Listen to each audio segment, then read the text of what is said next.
Hey, everybody's doing fine.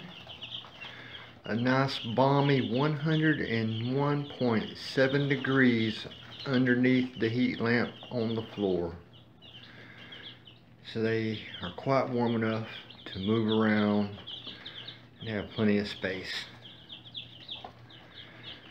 People don't tell you, or I haven't noticed in anybody's videos or information packages from the nurse hatcheries.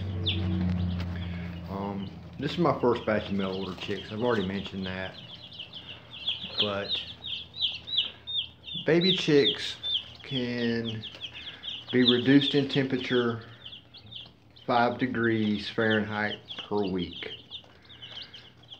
So this is the youngest batch I've ever had. So I started them off at 101 so they have plenty of room to move around away from directly under the light, be able to get to the food and the water, and have plenty of activity.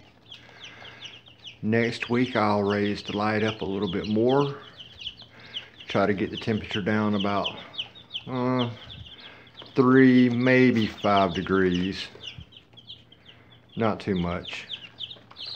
And I'll continue to do that until they are capable of being able to go outside and handle the cooler temperatures that the southern winters have. Hopefully we won't have very, very cold winters, and hopefully they'll be fully feathered in that amount of time that it takes me to get them outside, because I'm in no rush. They're so cute.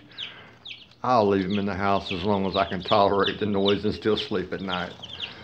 Because if they're not happy, trust me, they let you know.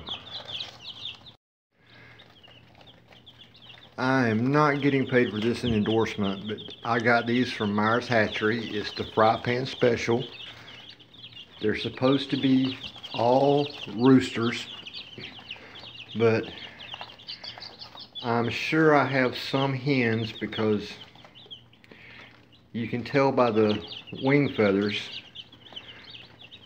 I forgot right offhand how to explain it, but the feathers on the wings are one way that they tell the sex of the chicken. And I believe I have a few hens, and I'll keep those because these are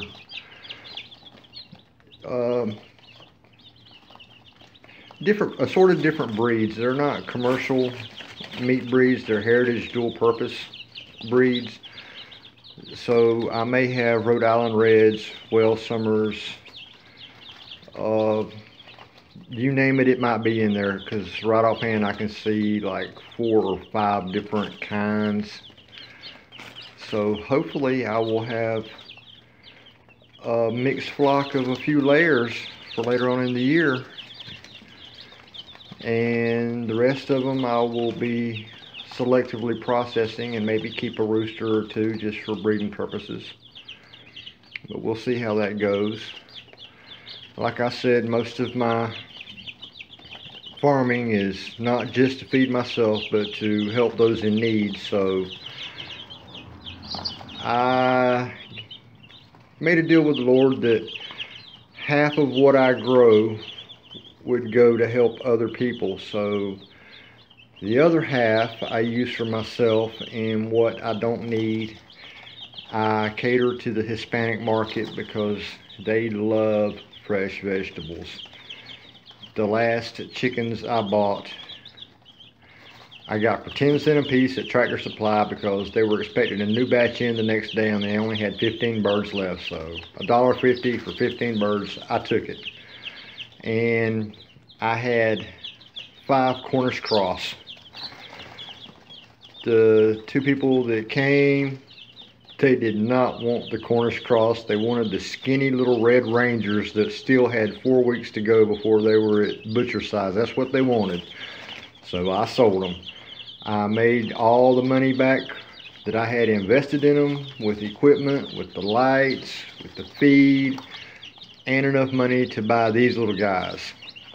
50 of these little guys from Myers Hatchery only cost me $37.50, and that included the shipping.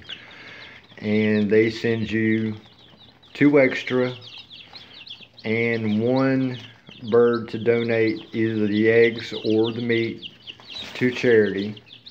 So that worked out pretty good. So for the price of 50, I actually got 53, and they all showed up, and they're all doing just fine. Got a few lazy ones laying down, and their brooder mates are just ruthless. They just run over them. They don't care. They just step all over them. Rude little things. No manners at all. But anyway, thought you would enjoy seeing these guys, because I'm going to enjoy watching them play all the time. I love to watch chickens. They are so interesting. Until next time, if you like what you see, hit the subscribe button, hit the like button. You know what to do, guys. Any support is greatly appreciated.